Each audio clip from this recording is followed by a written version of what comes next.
guys, welcome back to another Walking Dead All-Out War Battle Report.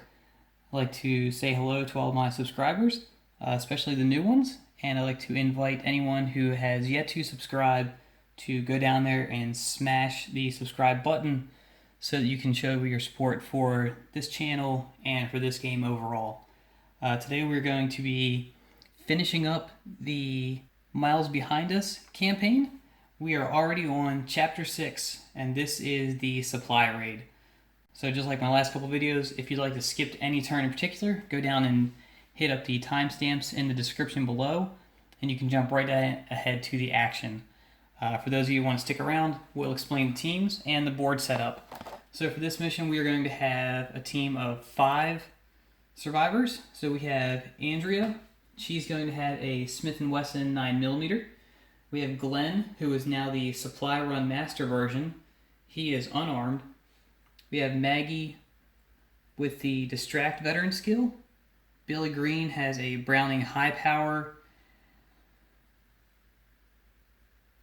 And Arnold is going to have a baseball bat. Now, we get to take Arnold because if you saw the last battle report, Arnold got to survive, and the story rules say that we get to take him with us. So our board, we have to get from our starting corner back to the silver door on the white building in the opposite corner, perform a search action on that door to enter into that. We have 12 walkers starting on the board, and there are 4 supply counters. There's 1 on the police car, 1 in front of the pub, 1 in the bus stop, and 1 over here inside of this blue shipping container. So with that, let's get ready for turn 1. Alright, so turn 1, threat is going to start on 1. We're going to start with Arnold and have him make an 8-inch run action up there near the police car, and then draw that police walker off of the car. Alright, second survivor, we're going to take Glenn and run him 8 inches as well. And Glenn has the tread lightly special rule. So after he runs, we're going to roll the 50-50 die and see if he causes noise. Alright, so Glenn manages to make his run and roll the shield so he does not cause noise, and that's going to end his turn. Alright, down here to Andrea. We're going to get her to run up 8 inches along the opposite side of the police car, and that's going to cause noise and draw in that walker. Right down here for Billy, we're going to get him to make a 4-inch sneak action. And same thing for Maggie, a 4-inch sneak for her as well. Alright, so that's our situation after all of our action phase. We can check some kill zones, but everyone is already outside of them, so no one's going to move there. We're going to go straight into our first event card. So the threat is on 1, and our first event is shooting at shadows. So the threat will go up to 2. And all threat levels, all survivors with a nerve value lower than the current threat must shoot at the closest enemy model. We are still on all quiet, so that's not going to apply to us. Alright, so with this one, we're just going to go with the +1 threat for right now. Alright, so back out here we have melee, so threat will go up 1 again to 3, and we'll start with Arnold against 1 walker. Alright, so Arnold is going to get a white as his base melee, a red for his baseball bat against 1 walker, and because he's a bruiser, he's able to re-roll the red if he wants to. So we'll re-roll the red and see if we can get a headshot.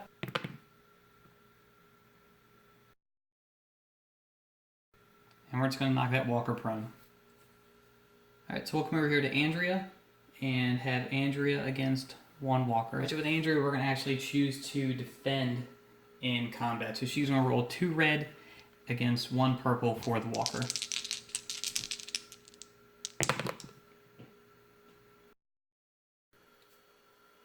Alright, so Andrea is going to successfully defend herself in combat and shove that walker back an inch. And on the other side of the police car, we have Arnold, who has knocked that walker back 1 and prone. Alright, so at the end of melee, we have 1 prone walker. So we're going to roll to see if they get back up. Alright, so that prone walker has stood back up. We will increase the threat by 1 up to 4. And we will begin turn 2. Alright, so we are going to start turn 2. The threat has moved up to 4, so we are now at the beginning of low threat. And we're going to start out with Andrea. So Andrea is going to make a 8-inch run action up here in front of the walker at the bus stop and draw her into contact with her. Alright, down here to Arnold. He's going to make a run action as well and move up there past the walker in the yellow dress and draw her into him. And then for Glenn, he's going to make an 8-inch run action as well, right there next to Arnold, and draw in the walker in the white top over here. Alright, so down here to Maggie. She's going to use her distract ability to make noise, and that'll allow her to create noise 6 inches away from herself at any point. So she's going to make it right over here in the woods, and then that is going to pull the police officer walker into the wood line. And then for her second action, she's just going to make a sneak move up along the side of the police car. Alright, so that's going to leave us with Billy, and he is going to make an 8-inch run action past the tree line over to here. And then that's going to draw that walker right back out of the wood line over here to Billy. And we're going to put her just shy because her movement was halved coming out of the woods. Alright, so here's where we're at after all the actions. We've got a couple guys locked up in melee combat already.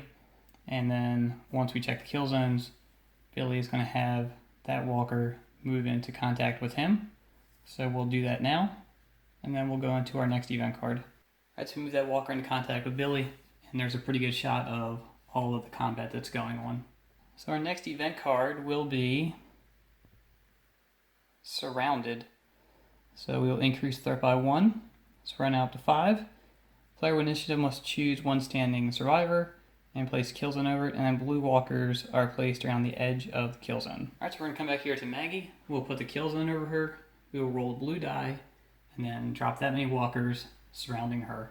Alright, so we roll the blue die, and we do pretty well. We only roll a 1, so we put that one walker behind her, just outside of her kill zone. So we will up the threat by 1 to 6, and go into melee, and we'll start over here with Billy. Alright, so Billy is going to attempt to defend himself down here, so he is going to roll a white for defense against 1 purple for the walker.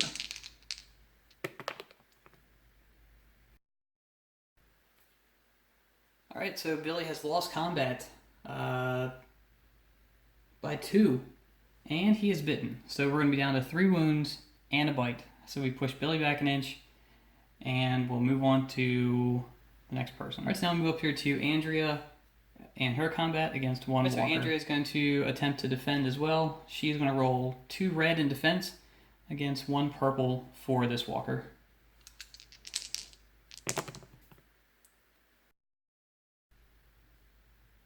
Alright, so Andrea manages to win that combat, and she separates herself 1 inch from that walker. So over to Arnold, who is going to be attacking this walker as opposed to defending like the other survivors. Right, and again, Arnold will be rolling a white and a red against 1 purple for the walker.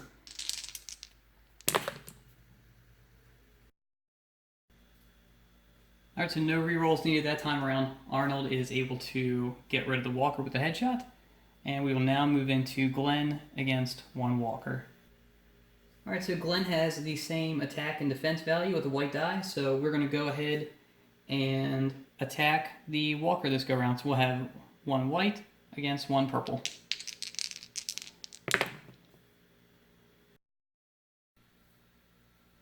Alright, so Glenn's going to lose combat there, so we'll move him back an inch.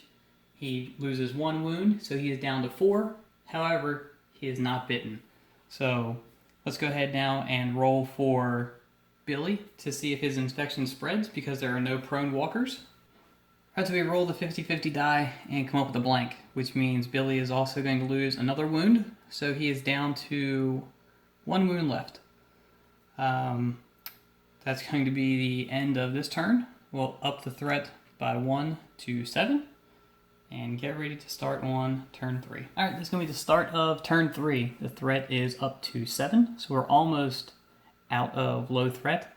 We're going to start out here with Arnold, and Arnold is just going to move over into contact with the walker in the white top.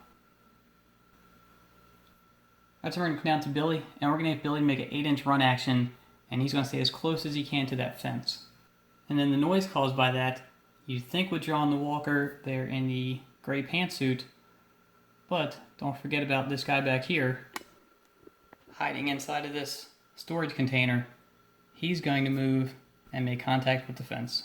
And then for Billy's second action, now he's going to take a shot with his handgun at the walker in the gray pantsuit.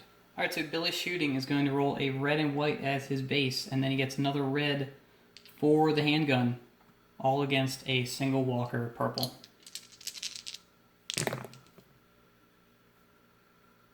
Alright, so the special rule for the Browning high power that Billy's carrying says that he can reroll one die per attack roll. So we're going to choose to reroll one of these red and go for the headshot.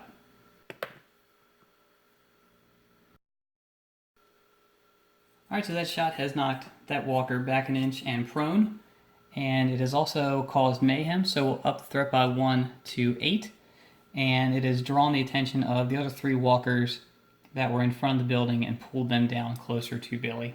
Alright, we're going to come over here to Glenn, and just for the sake of teamwork, Glenn's first action is going to be to make noise, and that's going to draw in the walker in the suit towards him, which will actually make contact with Arnold. And then for Glenn's second action, he's going to make a run move around Arnold to get up to engage the walker in the red sweater. Which now means Billy is only going to have to fight one walker after the kill zone phase, and he could potentially make it through this mission. Alright, so then back down to Andrea.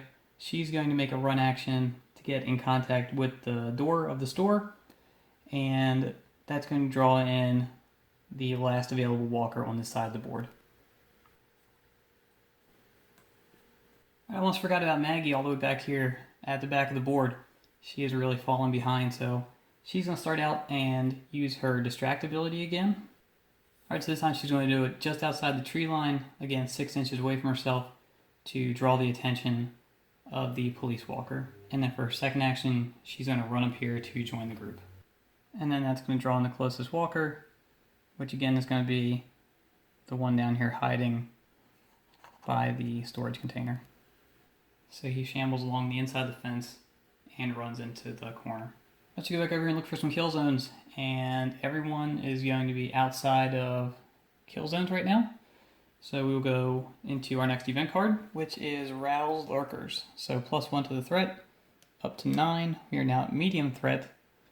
So it says, as in low, as in quiet, shuffling discard lurker cards, so we don't have any of those to worry about. In addition, red walkers are placed in contact with each supply counter. Roll separately for each supply counter.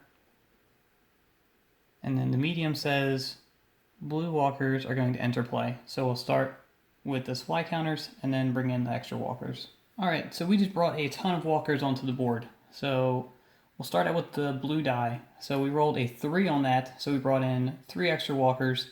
So we have the walker over here in the green hat. We got the walker down here with no shirt on, and then over here in the blue scrubs. In addition to that, we rolled for each supply counter, and you can see the bus stop has gotten very crowded back there. So we rolled a 2 on the bus stop. Rolled a blank on the police car. We rolled a 1 back there for the bar.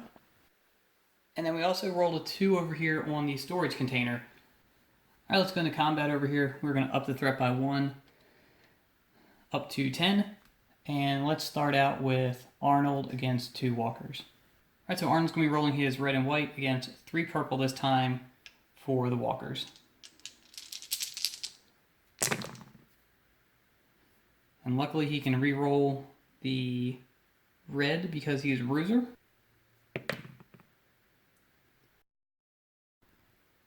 Alright, so we kind of lucked out there with that re-roll, and we're able to roll the 2 in the critical, so we only lost 1 wound. Arnold is now down to 5. And then we'll move into Glenn's combat. Alright, so Glenn is again trying to attack the walker, so he'll roll his single white.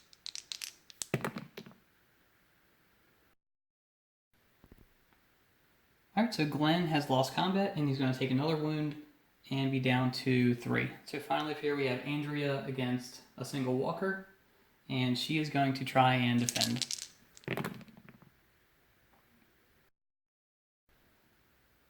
Alright, so again, Andrea defends herself, and moves that walker back an inch. And that will be all of our combat for this go round. We have one prone walker. We'll roll to see if they get up. And we'll roll for Billy's infection and see if that spreads. Alright, so we roll for the walker and they stay down. However, Billy again rolls a blank on his infection check. So he is now down to his final wound. We're going to up the threat by 1 to 11.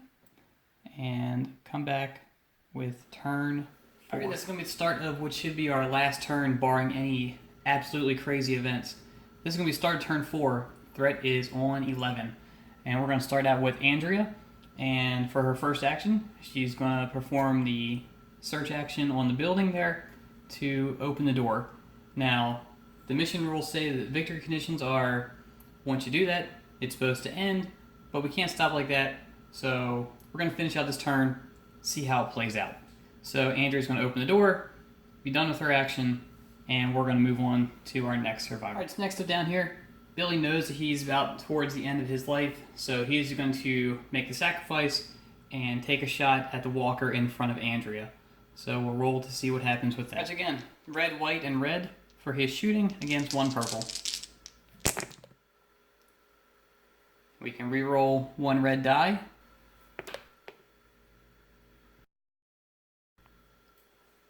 Alright, so talk about being a team player.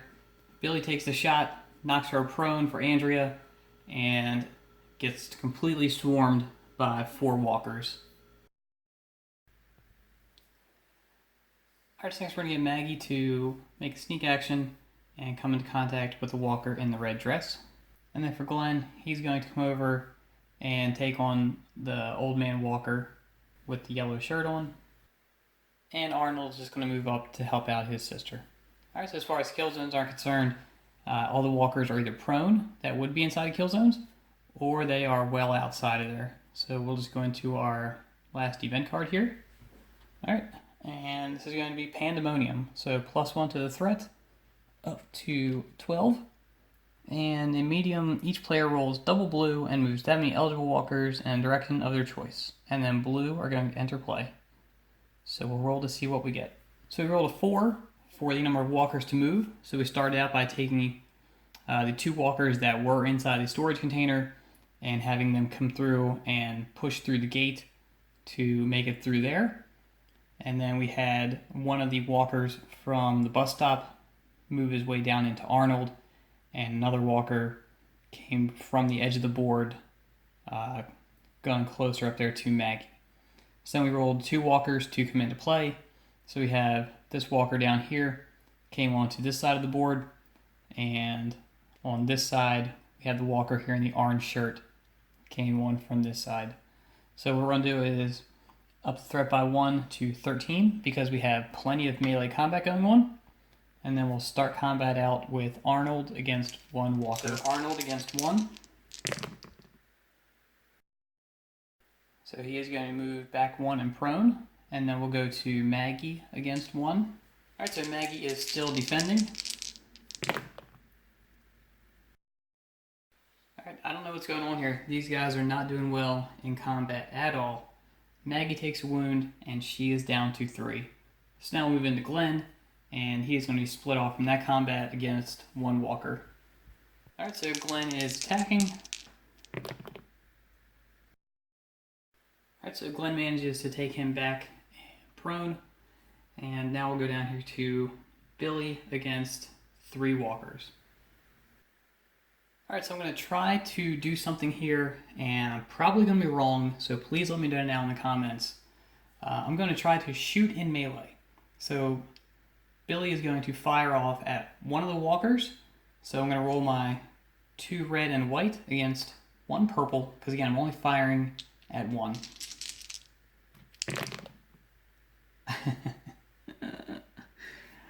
Alright, so I'll re-roll 1 of the red.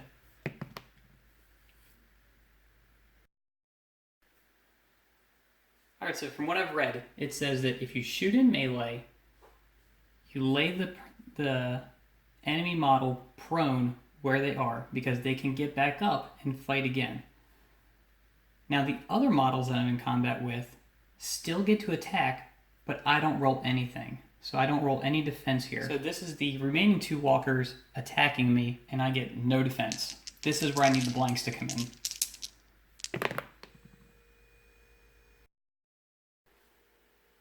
Alright, so Billy is very dead and comes back as a prone walker. Alright, so with all the combat out of the way, Billy is now dead, so we don't have to roll for his infection anymore. There are a ton of prone walkers. Now, it doesn't matter if they stand up because, remember back at the beginning of the turn, Andrea successfully entered into the building, and that was going to end the game. So what we're going to do is call it here. 4 turns in, and threat got up to almost high. It would have gone into high at the end of this turn, and it's going to be a victory for our team. Alright, so with that, that is going to be the end of the Miles Behind Us campaign. We played through all 6 missions, and I think we won all of them, just about all of them.